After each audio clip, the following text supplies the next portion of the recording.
s'ouvrir la cérémonie de clôture du Grand Dialogue National, cérémonie au cours de laquelle doit être lu le rapport final dans lequel se trouvent toutes les propositions qui ont été formulées durant les travaux en commission ici au Palais des Congrès de Yaoundé, où un gala s'est achevé très tard dans la nuit. Les participants sont en train d'arriver et nous prendrons les réactions quant aux dernières nouvelles concernant ce grand dialogue national. Jonathan Babila, bonjour. Good morning, Cedric Nufili. Thanks, dear viewers, for joining us live from the Yaoundé Conference Center. We are on the last day of the major national dialogue. For the past 4 days, the participants have been here coming from all areas of the country and out of the country discussing the Anglophone crisis. And today is the last day. In some few minutes from now, the closing ceremony will be taking place, during which the final statement of this major national dialogue will be read, and that of course contains all the proposals, all the recommendations that were adopted during the plenary yesterday, Cedric. Vous l'avez dit, Jonathan Babila, et avant de recevoir l'un des sénateurs des régions anglophones, nous avons le bâtonnier de l'Ordre des avocats du Cameroun qui est avec nous ici sur ce plateau spécial et qui va réagir, lui qui est membre de la commission justice dans le cadre de ce grand dialogue national, le bâtonnier Charles Patier Kakounté, qui va nous rejoindre ici sur ce plateau spécial afin de pouvoir évoquer, faire le point sur la commission justice. Bâtonnier, je vous en prie, venez ici au milieu sur ce plateau spécial sur Equinox Télévision. Vous êtes l'un des acteurs dans la commission justice ici au grand dialogue national. Est-ce qu'on peut faire le point sur les propositions pertinentes qui ont été formulées durant les travaux en commission? Écoutez, je voudrais remercier Equinox d'avoir bien voulu offrir cette tribune à la commission en charge du système judiciaire dont j'étais membre. Mais avant toute chose, je voudrais relever, paraphrasant Pierre Corneille, que à raconter ces mots, on les soulage. Le dialogue national que le chef de l'État a bien voulu instituer est déjà en soi une thérapie, une médecine douce, parce qu'elle a permis aux uns aux autres de se parler. En ce qui concerne la commission en charge du système judiciaire, les points saillants ont été, vous l'imaginez bien, la question des systèmes juridiques, les systèmes juridiques. Deux systèmes juridiques coexistent au Cameroun, la common law et la civil law. La commission a tenu à marquer la coexistence des deux systèmes juridiques et a suggéré que ces systèmes puissent opérer de manière séparée et qu'une réflexion de fond soit menée après coup pour identifier les points de contact, les points de convergence entre les deux systèmes juridiques. Je vous en prie. What are some of those points of convergence between the two systems, the two legal systems in Cameroon that you identified and that will be implemented in the days ahead? Il n'est pas que nous n'avons pas tranché la question, nous avons estimé qu'il s'agissait d'un sujet de fond, un sujet qui implique, qui suscite une réflexion d'ensemble, une réflexion beaucoup plus pluridisciplinaire, qui sera discutée dans le cadre d'un colloque auquel participeront des historiens, des sociologues, des anthropologues, naturellement des juristes et des historiens, pour identifier les points, les matières de droit, les disciplines juridiques qui ne peuvent pas être harmonisées et celles qui sont susceptibles de l'être. Bâtonnier, vous avez suivi la décision du chef de l'État de prononcer l'arrêt des poursuites judiciaires en faveur de 333 personnes arrêtées dans le cadre de la crise anglophone et dont les affaires sont pendantes devant les tribunaux militaires. Comment appréciez-vous cette décision? Écoutez, en tant que bâtonnier de l'ordre, je ne peux que me réjouir de cette décision du chef de l'État qui participe de l'apaisement, et l'apaisement qui s'inscrit, qui est l'un des moteurs de ce dialogue qui a été institué. Et je voudrais dire que les avocats camerounais de la culture anglo-saxonne notamment ont également salué cette mesure, ce d'autant plus que la commission à laquelle j'appartiens l'a suggéré avant même que le chef de l'État ne prenne une décision dans ce sens. Je voudrais également signaler que au titre des points qui ont été retenus, se trouve la question de la possibilité pour les avocats exerçant dans les deux régions du Cameroun, les deux régions anglophones du Cameroun, la possibilité pour eux d'exercer de manière permanente leur office de notaire. Parce que je dois vous rappeler, il s'agissait de points d'achoppement, il s'agissait de l'une des revendications qui avait suscité le mouvement d'humeur des avocats en 2016. Alors, bâtonnier, pour terminer cette entrevue, il y a aujourd'hui le rapport final qui va être rendu public. Quelles sont vos attentes au terme de cette dernière journée du grand dialogue national? Écoutez, nos attentes premières sont que les idées forces qui ont été formulées, qui ont été adressées au gouvernement, les recommandations qui ont été retenues puissent être mises en œuvre. Bien sûr que le gouvernement a le devoir, le pouvoir et les prérogatives de discrimination, mais nous souhaiterions que l'ensemble des propositions qui ont été menées soient mises en œuvre, soient exécutées, parce que ce serait également une manière de reconnaître aux commissions la capacité de proposer des solutions pertinentes. Merci bâtonnier Charles Patié Tchakounté d'avoir réagi ici sur ce plateau spécial consacré au grand dialogue national. Jonathan Babila, on va recevoir à présent l'un des sénateurs des régions anglophones qui va s'exprimer ici concernant sa participation dans le cadre du grand dialogue national. Right, Cedric Mofele, we are receiving Senator from Doganyonga III of Balinyonga in the Mezam Division, Northwest Region of the Republic of Cameroon. His Royal Majesty, you're welcome. His Royal Highness, you have been taking part in this major national dialogue that has been going on for the past days since Monday here at the Yaoundé Conference Center, and today we are at the last day. What's your take on the general conduct of this event?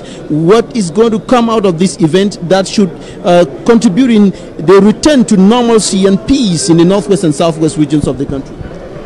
Thank you, Equinox, for giving me this opportunity to say a few words on the national dialogue that we're presently going through. First of all, I want to appreciate the fact that the head of state found that there was need to convene Cameroonians to dialogue over the problems that have created a lot of difficulty in the northwest and southwest regions. And lots of people have died, much property has been damaged and so on. Even the reputation of our country has suffered a lot because of all this. So I'm happy that the head of state has convened this national dialogue. And we have come together. As you probably know, we have been divided into 8 different commissions, handling different aspects of the problem. And the commissions sat and deliberated over all the issues, and the discussions were partly quite heated, which was normal. We had people from the diaspora and people from all walks of life, and the different commissions yesterday gave their reports of their recommendations. That was done yesterday in the plenary. Today, as you also know, we are going to have a public report, a comprehensive report of all the reports will be presented today. And it is then that the public is going to see exactly what has been done up to now. But before I end up this resume, I want to say it's my pleasure to have been, God has permitted me to participate in this Grand National Dialogue. And it took place, the commission was sitting in the tripartite room. And I want to remind you that in the tripartite 1991, when the Prime Minister was late Sadou Ayatou, I was also prominent in the tripartite, and we did what we could do. History has it that there has been a lot of evolution. Time has passed, things have changed, and the head of state has seen himself that it has been necessary to convene Cameroonians again. Right? It's my hope that the quality of work that we've done will go a long way to satisfy the Cameroonians and make this country return to its peaceful nature so that we can all live in harmony and happiness. His Royal Majesty, the phone of Abaliyunga. You are also a senator, and I'm going to ask you, what are some of the major fallouts that Cameroonians in general and then Northwest and Southwesterners should expect from this event that is going to end today? I think I call upon everybody to really look at what we've done first. People should not be prejudiced. They should not work on prejudices. What they hear, and what is being said. The social media has been reporting on all kinds of issues. Very often they are not telling the exact truth and so on. So I call on people to be careful, look at the work that we've done, and then you will see that there are lots of new elements. There are lots of changes going to take place. I believe that the head of state is going to look at these recommendations, and he will take decisions that will go a long way to make this country move forward in bringing government down to the grassroots, and also satisfying Cameroonians in all domains: education, judiciary, and the economy, social and cultural domains. All these domains have been handled by the respective committees, and I'm confident that something is going to happen positively. So I call on my fellow countrymen, the people of Bali and other people in the Northwest region and the Southwest region and all of Cameroon, that they should be patient and look at what is going to happen. I take this opportunity to call on those who are still carrying arms to lay down their arms and let us go in for the dialogue that we have been craving for. They have all been calling for dialogue. I have always thought that dialogue is the better way. We'd rather talk than shoot. And we will always find a way out if we are sincere with what we do. And I want to assure you, I have worked sincere. I always participate only sincerely, because that's the only way we can contribute to help the head of state make peace into this country, and let us make progress economically, socially, culturally, and otherwise. One of the major issues that is being highlighted as this event boils down to the end is the special status that is highlighted from the resolutions of the Decentralization and Local Development Committee concerning the form of the state. That special status, is it something that is going to solve this problem? Is it something that is going to bring some good to the people of the Northwest and Southwest regions of the country? You see, there are very many different forms of government in the world. But I want to say every country has its own specificities. And we have capable people in place who can really bring this thing to bear. In the first place, the recommendations have to be sent to the head of state. I cannot preview, I cannot sort of go in advance of what the head of state is going to do. Let us hope that the head of state ratifies the recommendations of the commissions, in which is this special status that you are mentioning. If it does work, as I believe it will give power to the base. And this is what the people are clamoring for. The youth, the women, and people at the base, the Bayam Salam, everybody else, they need to have ways of sharing the power visibly, so that they contribute towards the development of their immediate environment. And if we did that everywhere else, there would be peace. It's not a matter. So the discussion was very heated. I don't need to let the cat out of the sack, but I want to tell you that I'm hopeful that these changes that have been proposed in the different commissions, they are likely to go quite a distance too. Right. Before you go, Your Royal Majesty, your comments or your reaction to the head of state's decision yesterday to release 333 detainees of the Anglophone crisis. I think this is a wonderful measure that the head of state has decided to take. You know that many people, including especially the people from the diaspora and others, have been crying loud for, particularly at this point, release of prisoners, and the head of state has decided to do it at that moment, and I think the reaction was very positive. Many people jubilated, but you have been able to see that in a country, a dynamic country, not everybody can agree on any issue. So there are some dissenting voices are there, certainly, and they cannot be absent. Democracy does not mean the consensus of everybody, 100% acceptance of anything. The majority accepts the thing, and the thing is good enough. I think the reaction was positive.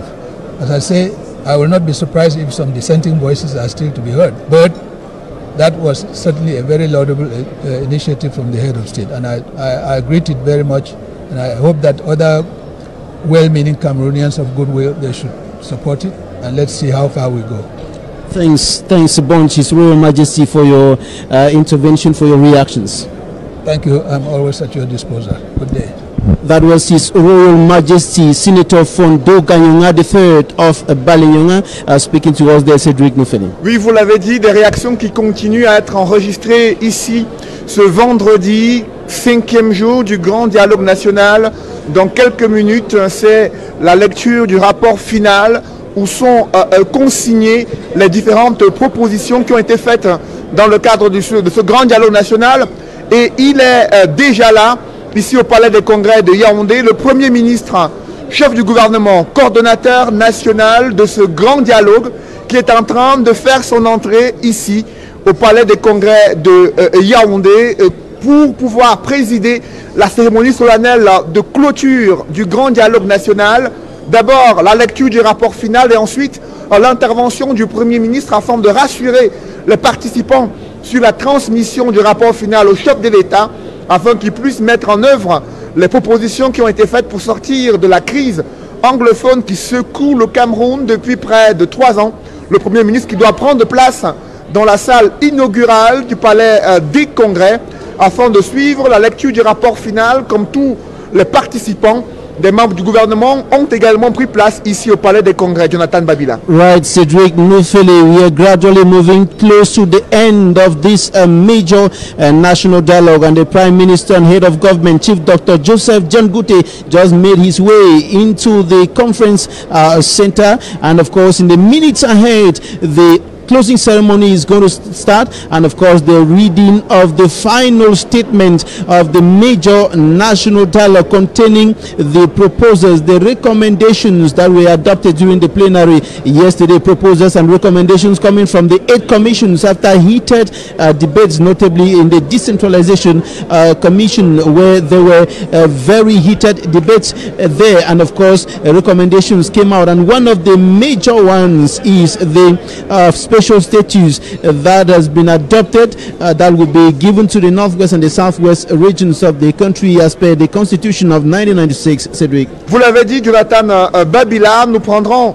d'autres réactions ici au Palais des Congrès de Yaoundé parmi les participants qui ont assisté à la clôture des travaux en commission, à la lecture des différentes propositions lors d'une séance plénière qui s'est tenue jeudi après-midi au Palais des Congrès de Yaoundé. Et l'un d'eux, Pasteur Kennedy, qui vient des États-Unis et qui a apporté sa contribution ici au Palais des Congrès de Yaoundé dans le cadre de ce grand dialogue national. Quelle est votre réaction au terme de ces 5 jours de travaux ici au Palais des Congrès de Yaoundé? J'ai une réaction, je dirais, mitigée. C'est une réaction qui est entre l'optimisme et le pessimisme, donc je dirais que je suis prudemment optimiste. Mon optimisme vient du fait que nous avons eu l'histoire de la Constitution de 1996 qui n'avait jamais été appliquée. Et alors, beaucoup de participants ont soulevé cette question de l'implémentation des résolutions, parce que, comme on a toujours eu l'habitude de le dire, le problème au Cameroun n'est pas le développement des résolutions. Nous avons toujours développé des grandes résolutions au Cameroun, mais nous n'avons jamais appliqué ces résolutions. Donc vivement que cette fois-ci, il y ait un mécanisme qui serait mis en place pour poursuivre ou pour tout au moins s'assurer que soient appliquées de manière intentionnelle les résolutions qui ont été prises lors de ces travaux. What are some of those major resolutions that you think should be implemented immediately? Okay, now there is something about the empowerment of the people, because I cannot even call that federalism. Let's talk about the possibility of giving a special status to the Northwest and Southwest region. So hopefully the President of the Republic would approve that and that would intentionally commit himself to the implementation of that decision, so that once that special status is given, we will go ahead and put the content. Merci, Pasteur Kennedy, pour votre réaction. On va à présent recevoir ici le professeur Jacques Famdongo, ministre d'État, ministre de l'Enseignement supérieur, personnalité ressource dans le cadre de la commission éducation qui va pouvoir réagir. Monsieur le ministre, je vous en prie. Vous êtes en direct sur Equinox Télévision. La caméra est juste en face de vous, monsieur le ministre. Nous recevons ici le ministre d'État, ministre de l'Enseignement supérieur, le professeur Jacques Famdongo. Vous êtes au centre de la commission éducation, une commission centrale dans le cadre de la résolution de la crise anglophone. Est-ce qu'on peut faire le point sur les contributions, les propositions qui ont été faites pour améliorer le système éducatif au Cameroun? Merci. Il faut reconnaître que le système éducatif marche bien dans l'ensemble. N'eût été cette situation critique dans la région du sud-ouest et la région du nord-ouest, nul doute que les résultats au niveau de l'effectivité de la présence des élèves du secondaire et du supérieur et du primaire dans les salles de classe, cette effectivité serait exponentielle. Néanmoins, je dois préciser que s'agissant de l'enseignement supérieur, les cours ont lieu normalement à l'université de Bamenda et à l'université de Boya. Il y a des petites choses qu'il faut améliorer, mais globalement, les choses se passent bien. Alors, ce que nous avons retenu de fondamental, c'est qu'il faut absolument maintenir les deux sous-systèmes, anglophones et francophones, qui doivent coexister. Aucun sous-système ne doit phagocyter l'autre. Cela signifie que nous maintenons la spécificité culturelle, scientifique et académique des deux sous-systèmes. Ça, c'est un acquis fondamental. Nous avons également retenu que le retour à la paix dans les régions du nord-ouest et du sud-ouest était une condition sine qua non pour que les élèves des écoles primaires et maternelles et du cycle secondaire reviennent massivement dans les salles de classe. Je crois savoir qu'après ce grand dialogue national, les cours vont reprendre massivement dans le secondaire et le primaire et tout ira pour le mieux dans le meilleur des mondes. Je dois préciser également que parmi les propositions, nous avons retenu que l'histoire du Cameroun doit être enseignée de manière dense et massive. Nous avons proposé 75% dans les curricula du primaire et du secondaire, 75% consacrés à l'histoire du Cameroun, 20% à l'histoire de l'Afrique et 5% à l'histoire du monde. Quand vous allez aux États-Unis, vous verrez rarement un Américain qui pourra situer le Cameroun sur la carte. Alors il faudrait que nous puissions également faire la même chose. Il faudrait que chaque Camerounaise et chaque Camerounais connaisse parfaitement son histoire. Et là, il saura que jusqu'en 1916, de 1884 à 1916, nous étions tous germanophones, parce que c'était le protectorat allemand. Germanophones, mais aussi avec nos langues nationales. C'est à partir de 1916, avec la Société des Nations, en 1918, que nous sommes devenus à la fois francophones pour la partie orientale et anglophones pour la partie occidentale du Cameroun. Donc nous devons savoir que nous sommes tous des frères et des sœurs avec le même patrimoine culturel et linguistique. Nous avons beaucoup d'affinités et l'important c'est de regarder vers la même direction. Le système éducatif doit donc permettre de forger un Camerounais qui soit productif, qui soit compétitif et qui puisse créer des emplois. Parce que actuellement, le paradigme, c'est quoi? C'est assurance qualité, professionnalisation des enseignements et employabilité des diplômés. C'est la raison pour laquelle nous avons demandé que l'enseignement technique soit renforcé, technique, technologique et professionnel soit renforcé, car c'est le meilleur vivier de création des emplois. Nous avons également encouragé les établissements secondaires et supérieurs à créer des incubateurs d'entreprises, ce qui permet donc aux étudiants et aux élèves de pouvoir créer et gérer leurs entreprises. Monsieur le ministre d'État, il y a eu des préoccupations qui ont été soulevées par certains participants, notamment le quota des anglophones dans les concours d'entrée aux grandes écoles, facultés au Cameroun. Que répondez-vous à ces préoccupations-là? Alors, je répondrai que nous appliquons stricto sensu les quotas définis par le chef de l'État, à savoir chaque région a un quota. Ce quota est respecté scrupuleusement. Si vous allez dans le nord-ouest et le sud-ouest, où il y a déjà 2 facultés de médecine, une école nationale supérieure polytechnique, deux N7 et une ENS, vous verrez que les candidats venant du nord-ouest et du sud-ouest sont toujours largement majoritaires. C'est ce qu'on appelle la préférence géographique.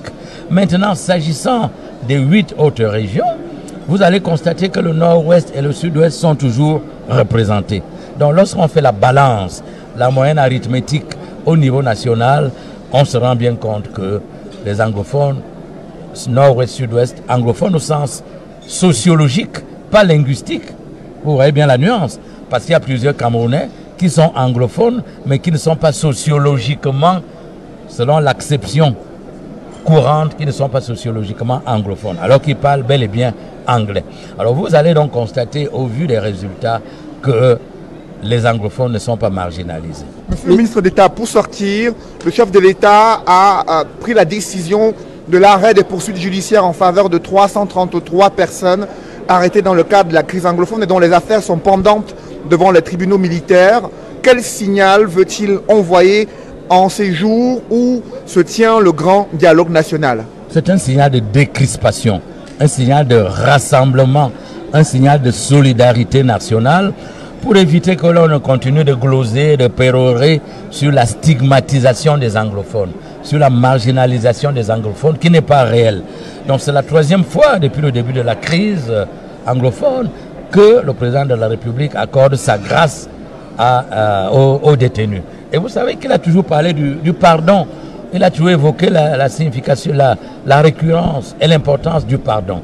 Là, il concrétise son objectif, sa philosophie humaniste, sa philosophie de rassembleur, sa philosophie de père de la solidarité nationale au service de toutes les régions, sans discrimination de chapelle politique, linguistique, ethnique, religieuse ou socio-professionnelle. Le président de la République, c'est le père de la nation, c'est le rassembleur.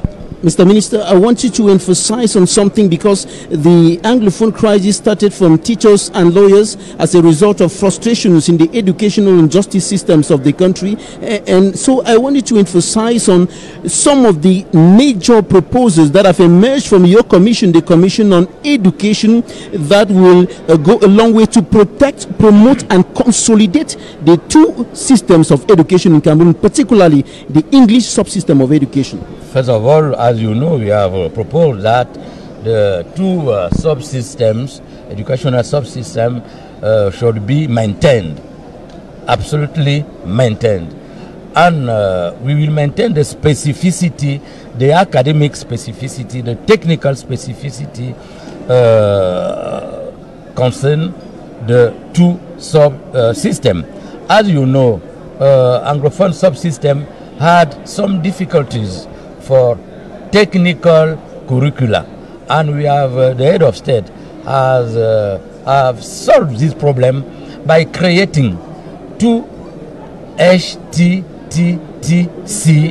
one in Kumba in the southwest region and one in Bambili in the northwest region. And he have also created a higher school of polytechnic in Bamenda. He has created also the High School of Engineering and Technology in Boya. As you see, the two subsystems will be maintained, reinforced and enhanced by the head of state. That is the goal the head of state have chosen to improve, enhance and strengthen the two subsystems. There were equally some worries at the level of the number of students and students from the northwest and southwest regions who are admitted into higher institutions of learning like the National School of Administration and Magistracy. What about that? Yes, as you know, there is a balance in the admission into the higher schools, and Faculty of Medicine, Polytechnic, STIC, always, anywhere Anglophones are admitted in these higher schools system. Maybe they want much, but we must also see what are the willingness of the other regions. But we cannot say that Anglophones are jeopardized. No, always we do a balance and equity. We respect balance and equity for the admission of candidates in the higher education, high school. Merci, professeur Jacques Famdongo, ministre d'État, ministre de l'Enseignement supérieur. Vous allez certainement aller dans la salle inaugurale pour suivre la fin de ce grand dialogue national. Avez-vous des attentes particulières après les conclusions qui doivent être transmises au chef de l'État, monsieur le ministre? Oui, l'attente fondamentale, c'est quoi? C'est le retour à la paix dans le nord-ouest et le sud-ouest. Et je crois savoir que les résolutions qui ont été présentées hier en séance plénière, ces résolutions, je crois savoir que ces résolutions seront implémentées et permettront le retour à la paix dans le nord-ouest et le sud-ouest. C'est la condition sine qua non pour que le Cameroun, dans son entièreté, retrouve la stabilité, retrouve la sérénité et retrouve son unité. Car, vous le savez, le Cameroun est un et indivisible. Merci, monsieur le ministre d'État, ministre de l'Enseignement supérieur, d'avoir échangé avec nous ici au Palais des Congrès. Vous pouvez rejoindre la salle inaugurale. Nous allons également recevoir ici, sur ce plateau spécial, un autre membre du gouvernement qui suit de près les travaux en commission et qui va lui aussi donner son point de vue sur ces 5 jours du grand dialogue national. Vous les voyez en image, en direct du Palais des Congrès de Yaoundé, où se déroule le grand dialogue national. C'est la dernière journée pour la lecture du rapport final, pour les conclusions du Premier ministre. Nous sommes ici en direct du Palais des Congrès de Yaoundé sur Equinox Télévision. Nous avons en direct le ministre de la Communication, M. René Emmanuel Sadi. Bonjour. Bonjour. Comment appréciez-vous ces 5 jours de discussion entre les Camerounais pour trouver des solutions pertinentes à la crise dans les régions du nord-ouest et du sud-ouest, monsieur le ministre? Je crois qu'il faut d'abord saluer ce grand événement que d'aucuns ont qualifié d'historique et qui se tient à l'initiative du président de la République. Je pense que ceci traduit encore la clairvoyance du président de la République qui a su à chaque fois que les circonstances l'ont exigé, prendre les décisions qu'il fallait. Donc je pense qu'il faut d'abord saluer cet événement. Ensuite, je pense qu'il faut se féliciter du fait que finalement les Camerounais ont répondu très favorablement à cette décision présidentielle. D'abord les Camerounais dans leur ensemble, ceux qui vivent ici et ceux qui vivent à l'extérieur du Cameroun, je crois, ont accueilli très favorablement la décision du président de la République de réunir autour d'un dialogue national ses compatriotes, parmi ceux qui comptent, ceux qui parlent, ceux qui ont une parole, ceux qui ont une influence et qui représentent des communautés, qui représentent des catégories sociales. Je crois que ça, c'est également quelque chose qu'il faut remarquer. Ensuite, comment ne pas également se féliciter du fait que les Camerounais de la diaspora, les Camerounais du Cameroun ont également répondu favorablement. La participation a été massive, remarquable. Nous avons, je crois, enregistré à l'occasion de ces assises une participation absolument inédite de nos compatriotes parmi ceux qui comptent le plus. Et je crois que ceci mérite d'être salué. Tout le monde s'est retrouvé ici. Tous ceux qui comptent au Cameroun, tous ceux qui ont été remarqués, aussi bien dans leurs déclarations que dans l'activité qu'ils mènent au plan politique, au plan social, se sont retrouvés, ont accepté de venir répondre à l'appel du président. Et je pense aussi quelque chose qu'il faut saluer, c'est la présence ici de nos compatriotes que l'on peut considérer comme radicaux, ceux qui, un peu pauvres, ont été à l'origine de la situation que notre pays traverse aujourd'hui, Et se disant, comment ne pas saluer la présence justement de ces jeunes, ces ex-combattants qui ont accepté de venir répondre à l'appel du président, qui leur a tendu la perche et qui leur a dit, écoutez, je suis prêt à vous pardonner, venez nous dire ce que vous avez dans le ventre. Ils sont venus, ils ont parlé, nous les avons écoutés avec beaucoup d'intérêt et chacun a pu noter l'émotion qui s'est dégagée dans la salle à chaque fois que ces jeunes gens ou ces jeunes filles se sont exprimés. Et ça, je crois que en soi, c'est déjà un signe de grand succès de cet événement historique. Monsieur le ministre, porte-parole du gouvernement, il y a eu cette décision du chef de l'État de l'arrêt des poursuites judiciaires en faveur de 333 personnes dont les affaires sont pendantes devant les tribunaux militaires et qui ont été arrêtées dans le cadre des crises dans les régions du nord-ouest et du sud-ouest. Quel est le signal que le chef de l'État veut envoyer en ce jour où le grand dialogue se tient? Je crois que cette décision, en fait, arrive dans le prolongement de celles qui sont intervenues il y a quelque temps. Il y a eu déjà des décisions dans ce sens qui ont été prises il y a quelque temps.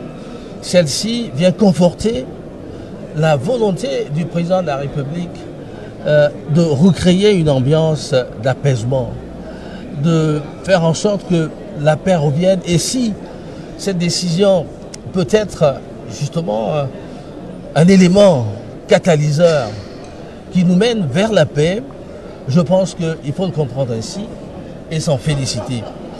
Vous avez pu noter la joie que cette décision a soulevée, aussi bien dans la salle que parmi nos compatriotes. Et je crois que c'est justement un signal de l'apaisement que le président n'a cessé de préconiser.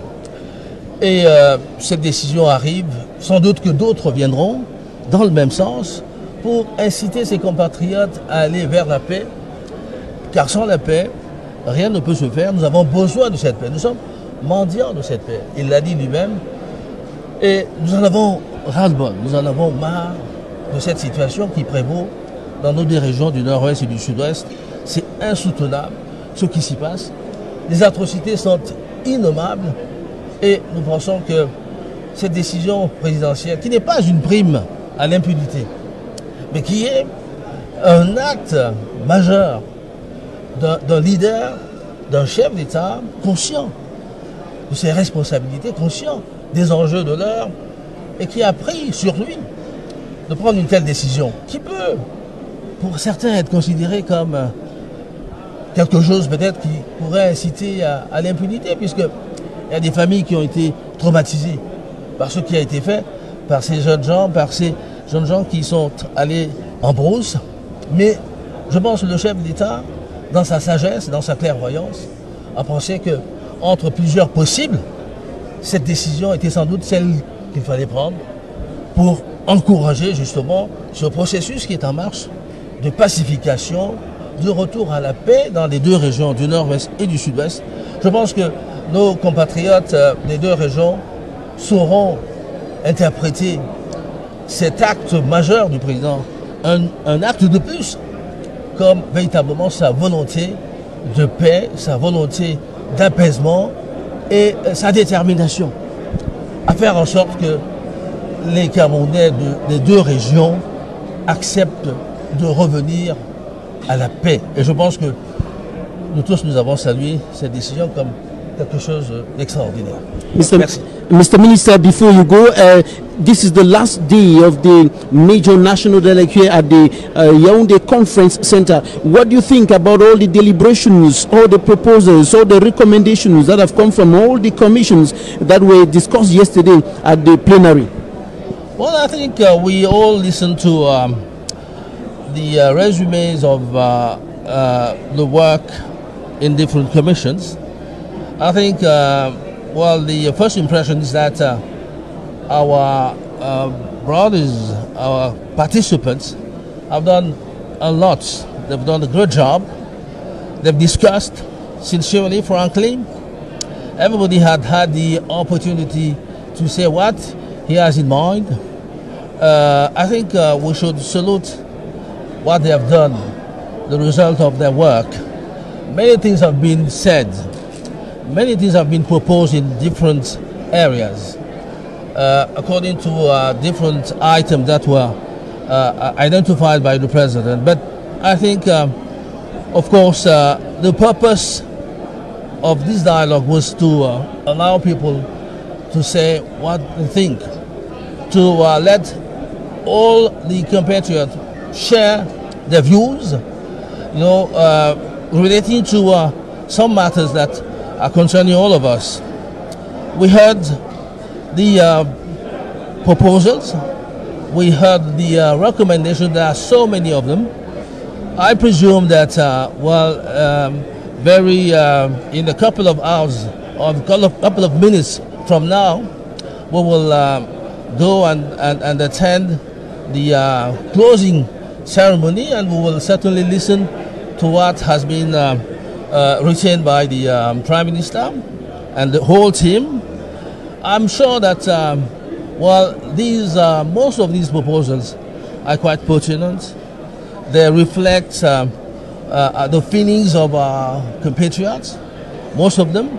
But of course, I wouldn't believe that we could give a solution now to all these proposals.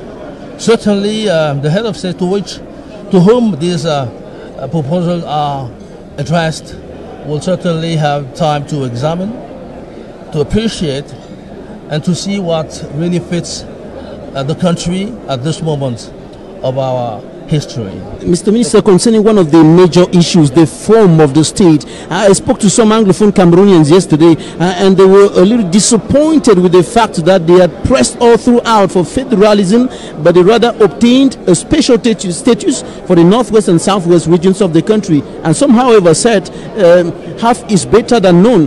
What do you think about this special status? Is it really going to solve the problem? I think the question of the form of the state should not be considered as not have been treated.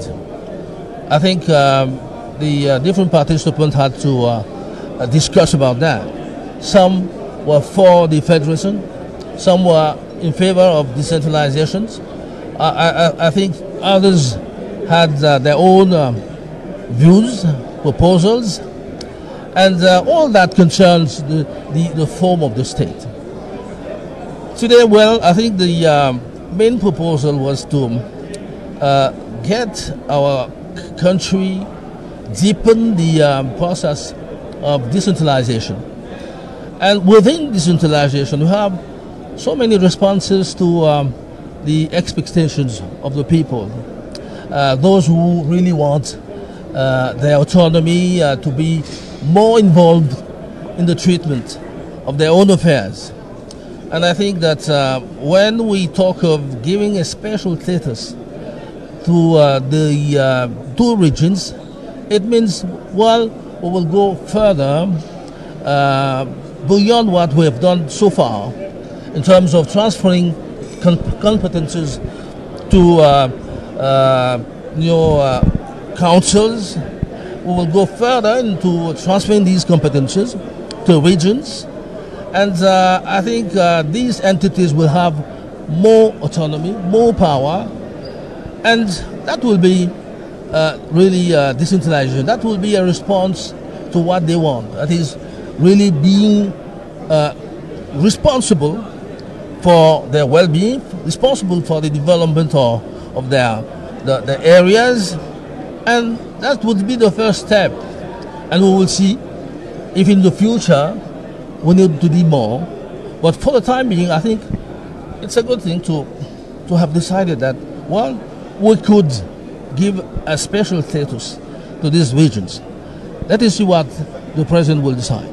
Thank you, Mr. Minister. Merci, Monsieur le Ministre de la Communication, porte-parole du gouvernement, Monsieur René Emmanuel Sadi, qui s'exprimait ici en direct du Palais des Congrès de Yaoundé, où doit s'ouvrir dans quelques instants la cérémonie officielle de clôture du grand dialogue national. Le Premier ministre a déjà pris place ici au Palais des Congrès de Yaoundé.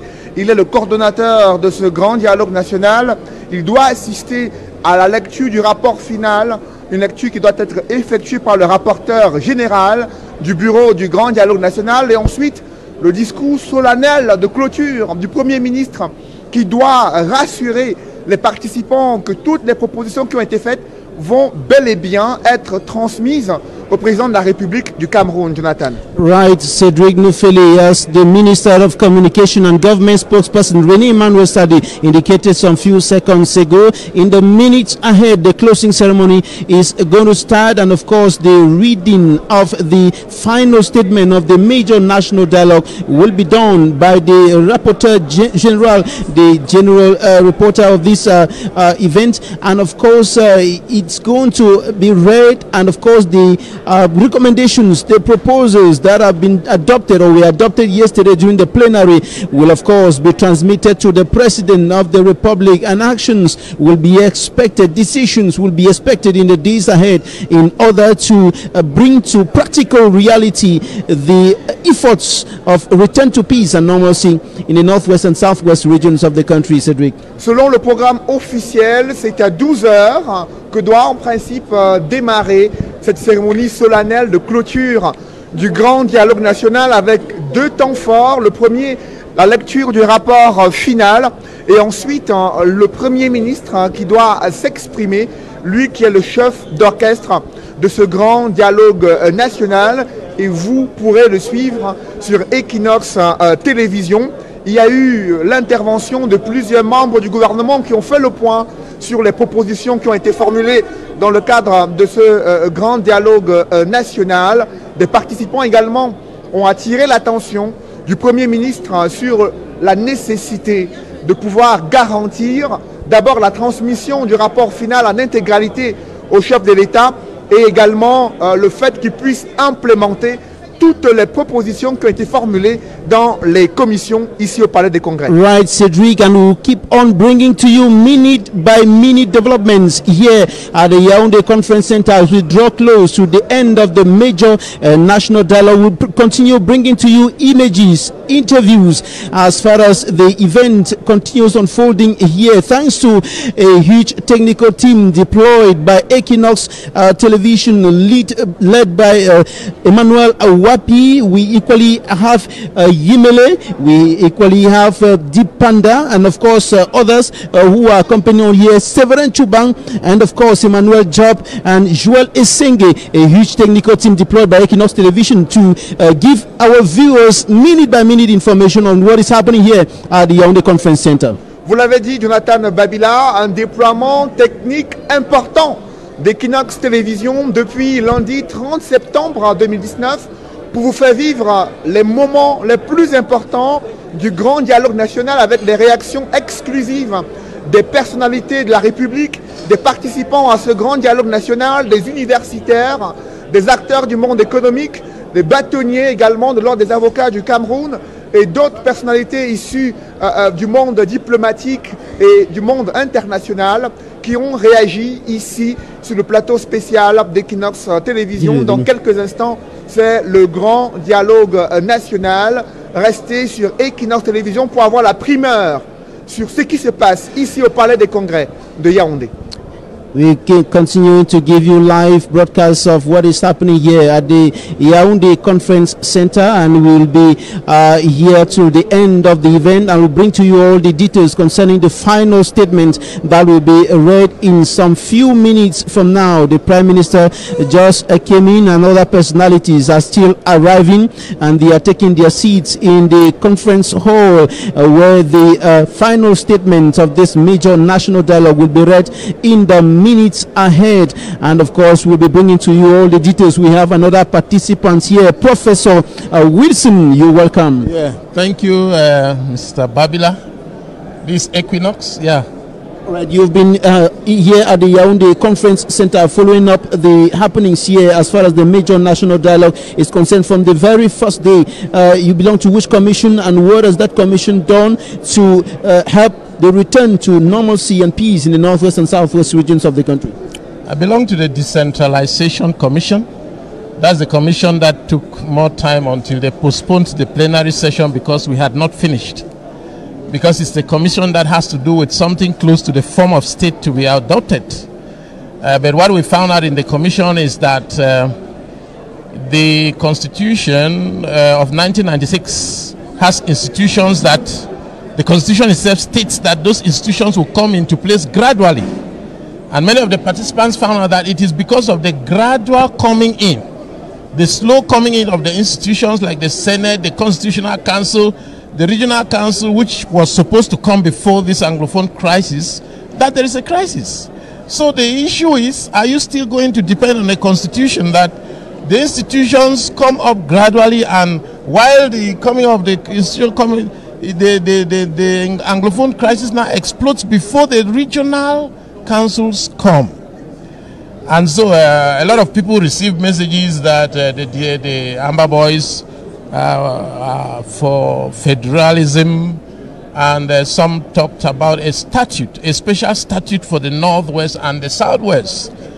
And you know, people from many participants, many Anglophone participants in that very commission were pressing for a return to federalism. But what you have obtained this far is a special status for the two Anglophone regions of the country. Are you contented with that? Is it going to solve the problem?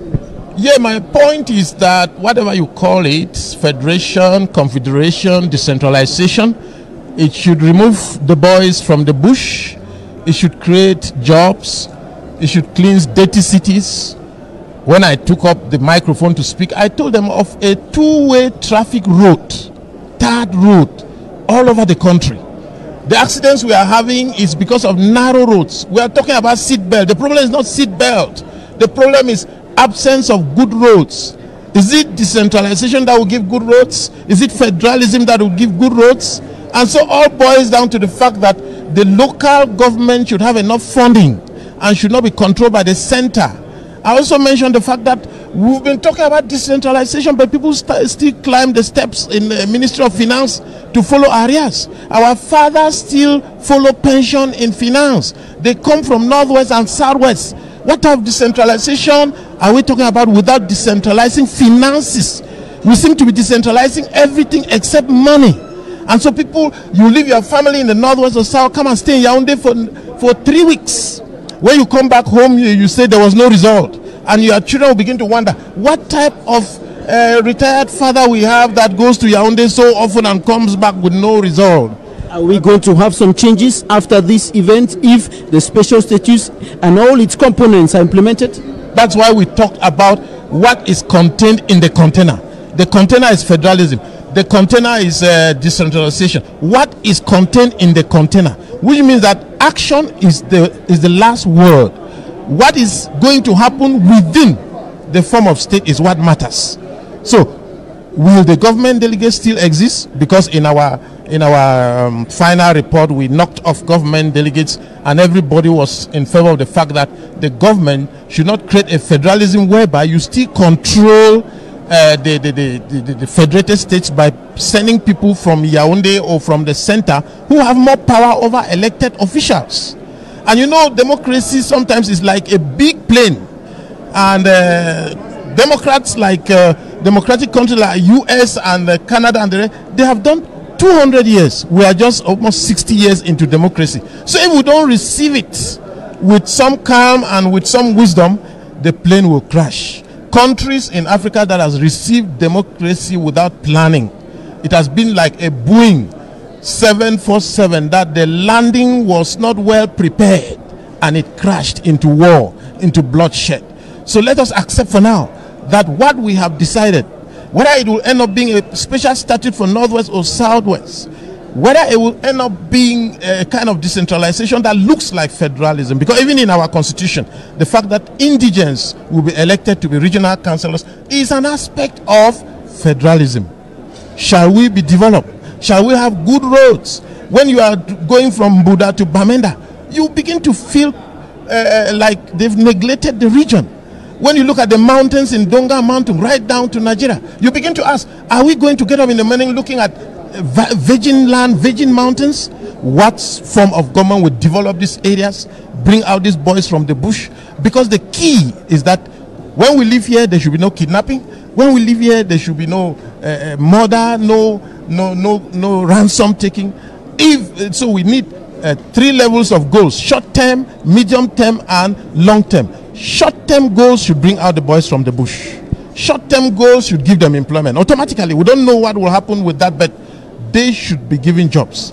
And I want to send a message to even the boys that if they throw jobs here on the floor, will you have it? The boys in the bush, do you have A-levels? Do you have O-levels? Did you go to school?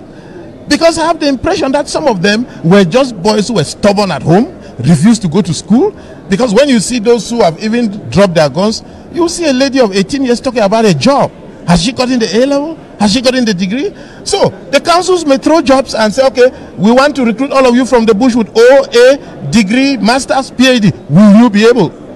So we should also know that among those who are in the bushes, there are those who are just rebels who just want to cause trouble. But I don't deny the fact that there are genuine children in the bush who are out for something concrete. Thanks very much, Professor Tamfu Wilson, one of the participants in the Decentralization Commission. Thank you for your reaction. Cedric, we are going over to the headquarters in Douala for the Midday News. Vous l'avez dit, Jonathan Babila, le journal de 12 heures, journal bilingue télévisé sur Equinox Télévision. Nous reviendrons juste après, au moment où la séance de clôture, cérémonie solennelle de clôture du Grand Dialogue National doit débuter ici au Palais des Congrès de Yaoundé, où nous sommes en direct depuis le lundi 30 septembre, premier jour de l'ouverture du Grand Dialogue National.